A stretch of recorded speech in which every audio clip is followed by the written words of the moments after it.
Welcome to the show. Hello, সকলে কেমন আছেন? আশা করি সবাই ভালো আছেন। আজকে আমরা তাণ্ডব মুভির টিজার রিয়াকশন করব। আর ভিডিওটি নেওয়া হয়েছে চরকি ইউটিউব চ্যানেল থেকে। এখন দেখার বিষয় যে তাণ্ডব টিম কিরকম টিজার আমাদেরকে উপহার দিয়েছে সেটাই দেখার বিষয়। কারণ কয়েকদিন আগে বরবাদ রিলিজ হয়েছে, সারা দেশে তো বরবাদ করে দিয়ে গেছে। এখন বরবাদকে টেক্কা দিতে তাণ্ডব পারবে কিনা, রায়হান রাফি পারবে কিনা সেটাই দেখার বিষয়। তো চলুন আমরা সকলে মিলে টিজারটি উপভোগ করি।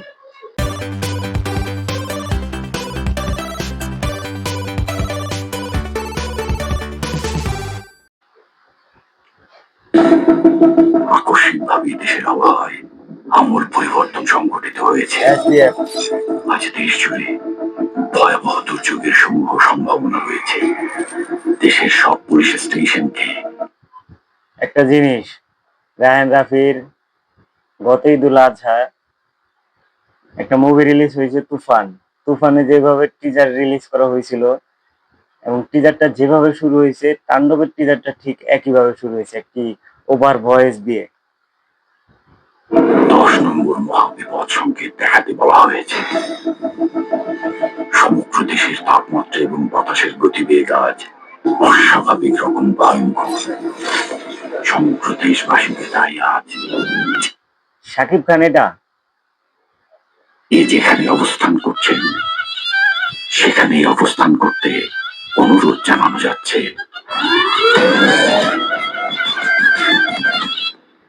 নতুন কিছু হইতে চলছে।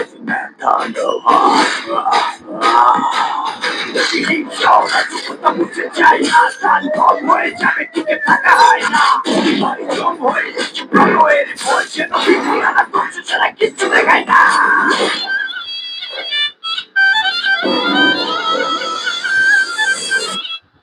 Welcome to the show. Wow, welcome to the show, mega star Shakib খান।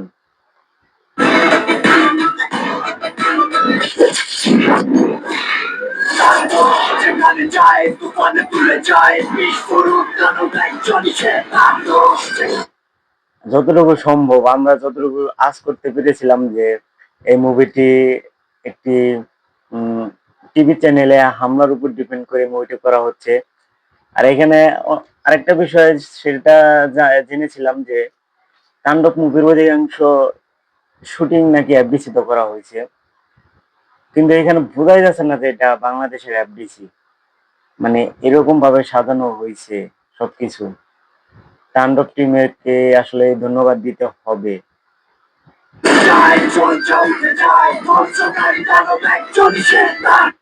অনেকদিন পর জয়া আহসান,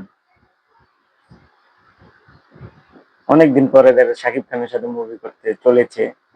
এখন মুভিটি রিলিজ হলে দেখা যাবে যে আসলে জয়া আহসানের রোলটা কি। আমি যতটুকু জানতে পেরেছি যে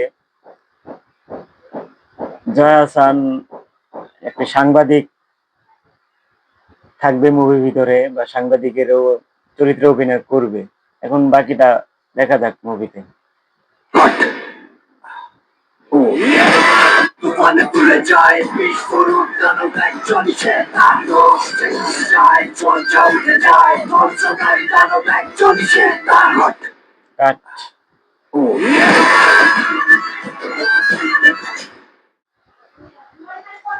অস্থির অস্থির লেভেলে লাগছে, নতুন কিছু। মানে আমরা সচরাচর যেরকম মুভি দেখে অভ্যস্ত বা টিজার দেখে অভ্যস্ত, তার থেকে একটু আলাদা ভাবে তৈরি করা হয়েছে। আর যে ফেস মাস্ক গুলা ব্যবহার করা হয়েছে, বাংলাদেশের সিনেমাতে কিন্তু সচরাচর এইসব পাওয়া যায় না। আসলে এইসব দেখাই যায় না ধরতে গেলে, যে ফেস মাস্ক দিয়ে একটি সিনেমা তৈরি হবে। হ্যাঁ, সবকিছু একটি মানে থ্রিলার মতো থাকবে, কাহিনী থাকবে, এগুলা কিন্তু বাংলাদেশের সিনেমা অতটা দেখা যায় না। এটা দেখা যায় তামিল বা হিন্দি কোনো সিরিজ বা মুভিতে দেখা যায়। আর এখানে আরেকটা জিনিস পরিলক্ষিত যে শুটিং এর দৃশ্যগুলো অসাধারণ।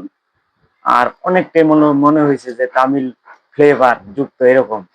কারণ দেখা গেছে শাকিব খান যখন এভাবে হাত তোলে বা এই কি বলে ওয়েলকাম মাই শো এরকম কিছু বলে, অস্থির লেভেলে লাগছে, অস্থির।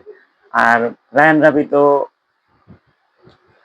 রায়ান রাফি পরীক্ষিত পরিচালক, আসলে তাকে নিয়ে কিছু বলার নেই। তার এখন মুভির গল্প কি হবে, আশা করি ভালোই হবে, কারণ রায়ান রাফি কখনো দর্শকদের হতাশ করে না, সাকিবিয়ান বা সাকিব ফ্যানদেরকে কখনো হতাশ করবে না আমার মনে হয়।